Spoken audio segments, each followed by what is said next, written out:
a pretty one, Ulysses.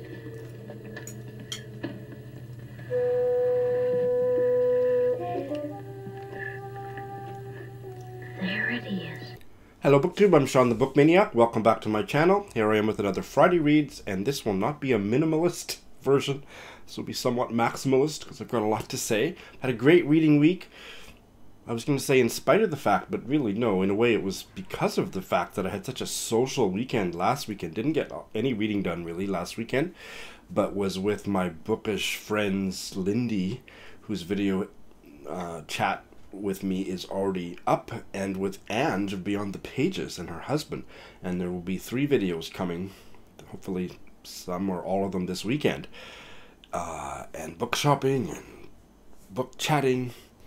So that was wonderfully stimulating, and then I kind of hit the ground running getting back into reading this week. So yeah, I've got a lot to say. And how should I start?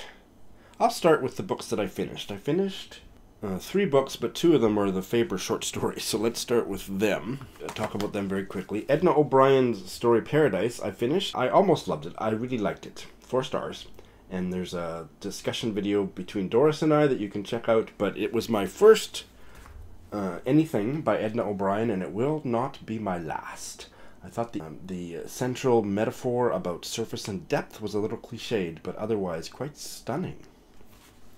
And maybe the reading surprise of the year so far, I love this story by Sally Rooney, Mr. Salary. 5 stars. I'm not going to say more than that. The video that Doris and I are putting together will be coming soon, but I didn't like her first novel, and everything I heard about her second novel sounded just dreadful, but this story was a gem! And I have, on audio, I finished a debut novel from 2019, I believe it was published just this year, Such Good Work by Johannes Lichtman. And that sounds very European, and in fact he is a Swedish-American writer. He was born in Sweden, wasn't he? Yeah, born in Stockholm, raised in California. Not hard on the eyes. And he lives in Portland in Ukraine. I want to hear more about his life. Such Good Work, yeah, published February. It is about a young straight dude with drug addiction challenges in his life, who's also a creative writing teacher. And talk about cliches galore, hey? But I thought it really, really worked. And again, I don't know how much the audio narration augmented it, but the delivery of the audio narration just grounded me deeply in the humor of the story, which made the more serious, touching aspects of it work all the better. Because as you will hear later today, and you've heard me say before, I don't do well with overly sentimental stuff, and the fact that this was just a balance between that really not sarcastic humor, but there was just kind of a smart-ass whimsicality to the voice, and then he goes on a journey towards dealing with, or just getting clean from his drug problems, and finds kind of a new self and a new path through volunteering at a refugee center in Sweden, where he ends up. And it becomes a little bit essayistic, but not too much, because again, he was such a smartass, and that tone carried me through some very serious and sobering socio-political issues that he waded into in his life, and that the author grounded the conclusion of the novel in, and I just thought it was really great. 4 stars. I really recommend it. So those are the 3 books that I have finished. I've got a whole bunch of few others that I'm almost finished, so next Friday's Friday Reads will be a doozy, I think. And I have bailed on, is it 2 or 3? 2. I expected to bail on this even before I started it. The Familiars by Stacey Halls. This is the problem that I have with quote-unquote historical fiction as a genre. It's often not literary enough for my taste, so I never felt like I was back in history with these people. The story held my interest, but it just felt like a very kind of modern story, very inexpertly grafted onto a, when was it set? The 16th century? Tudor, 1612. I never was convinced. The relationships felt too modern, the dialogue felt too modern, and then there was just some weird little things that accumulatively started bugging the crap out of me, so I bailed. I don't remember how much I read, a fifth maybe? You know, if you like historical fiction, you might like it. It's certainly a gorgeous book, but no, it was not good enough for me. Much more disappointingly, I bailed on this debut novel from Ireland, When All Is Said, by Anne Griffin, which I know is a... It's not... I haven't heard enough people talk about it to say that it's a booktube darling, but certainly I've heard really, really good reviews and on booktube and on Twitter, and the reactions to it have been very positive. I should have... This 5 toasts, 5 people, 1 lifetime should have been enough of a clue that it was going to be too sentimental for me. It's about an old Irish farmer. There's kind of a foreboding atmosphere. It feels like it's his last night. Is he going to kill himself? I don't know how the novel ends. But he's at his local pub and he's drinking alone. And the structure and premise of the book that he's giving 5 toasts to the 5 people that meant the most to him. And it really has a feeling like, and then his life will be finished. I don't know, but no, too sentimental.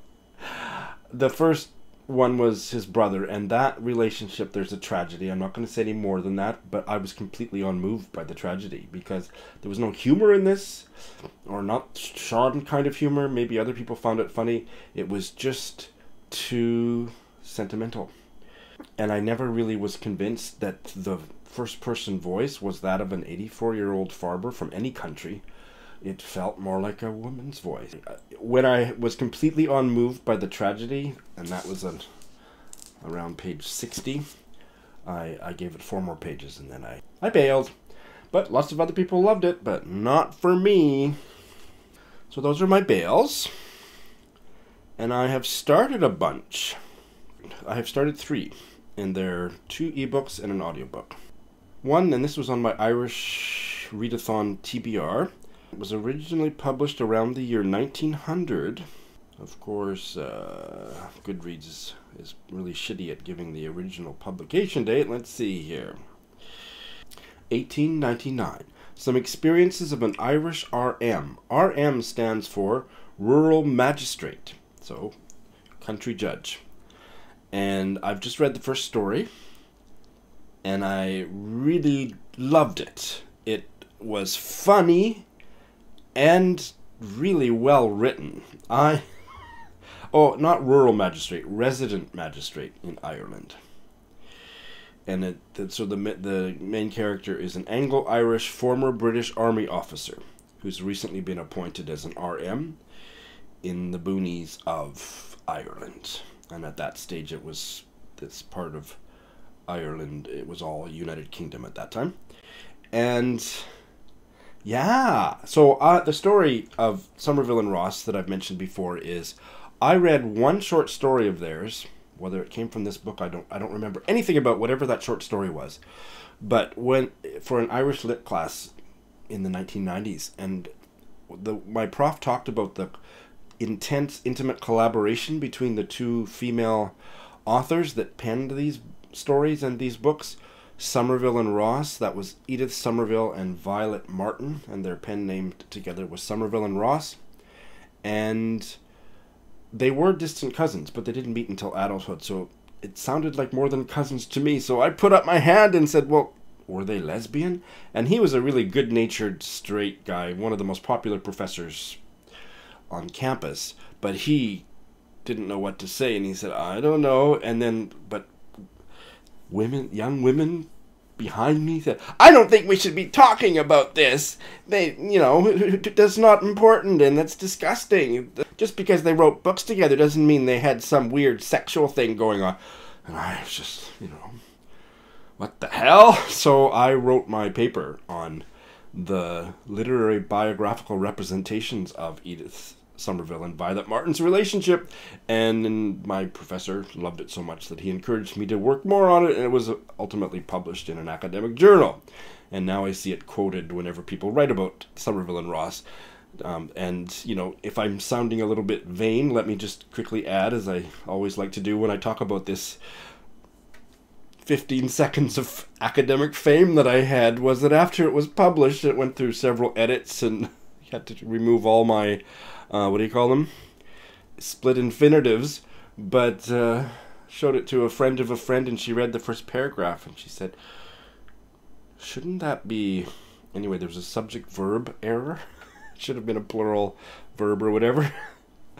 Yeah, my 15 seconds of fame plus a really embarrassing grammar mistake. But anyway, all these centuries later, I'm reading their most famous book, these short stories, Some Experiences of an Irish RM. And based on the first story only, I absolutely love it. I see it was made into a TV series. So that's going very well. Okay, I do go on, don't I? Because I bailed on this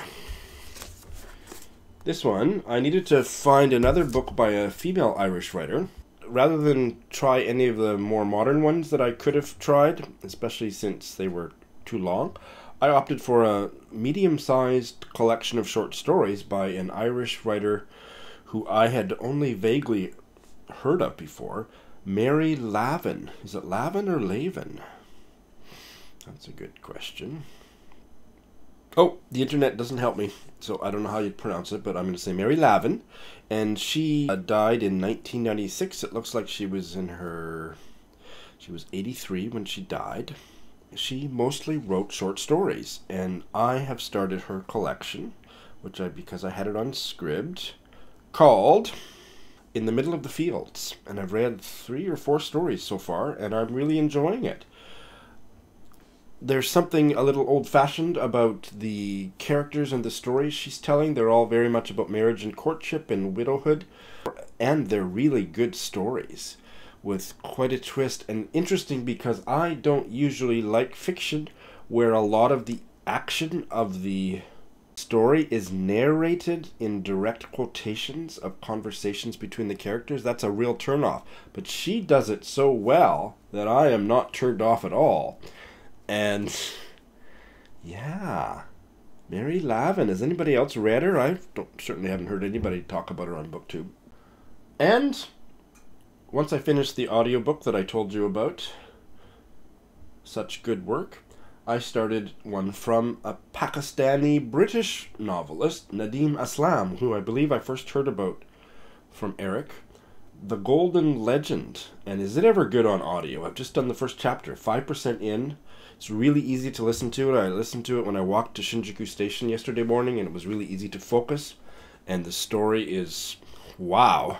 So the main characters so far are a married couple in Pakistan. They are architects, and they are a childless couple, and they have adopted, or they have not adopted, but they are taking care of their dead servants' children as if they are their own.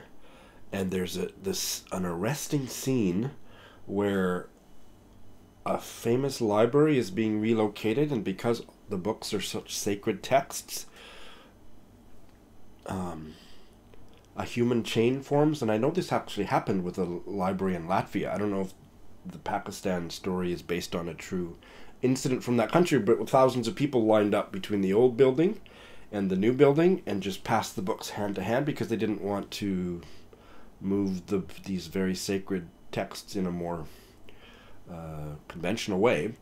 And in the middle of all that, there's a terrorist attack of some kind, and an important person in the story dies. And so all of that happened in the first chapter, with a whole bunch of background depth of the characters that's spun so effortlessly. Wow, another novel from this part of the world that I think I'm going to absolutely love. So that's The Golden Legend by Nadim Aslam. So yeah, can you see why I'm so happy? And coming up, my goodness, two books that I've been wanting to read for a long time coming up very soon, and both of them involve Britta. Everything that's really great in my life tends to involve Britta, so there you go. Britta and I are starting The Tale of Genji as a buddy read. We're starting it tomorrow. I'm going to read the introduction today, I think, just to get a jump on that, but we're going to do a chapter a day till the end of the month, and then we'll probably pick up the pace in April. And I am really looking forward to finally tackling The Tale of Genji. How many pages?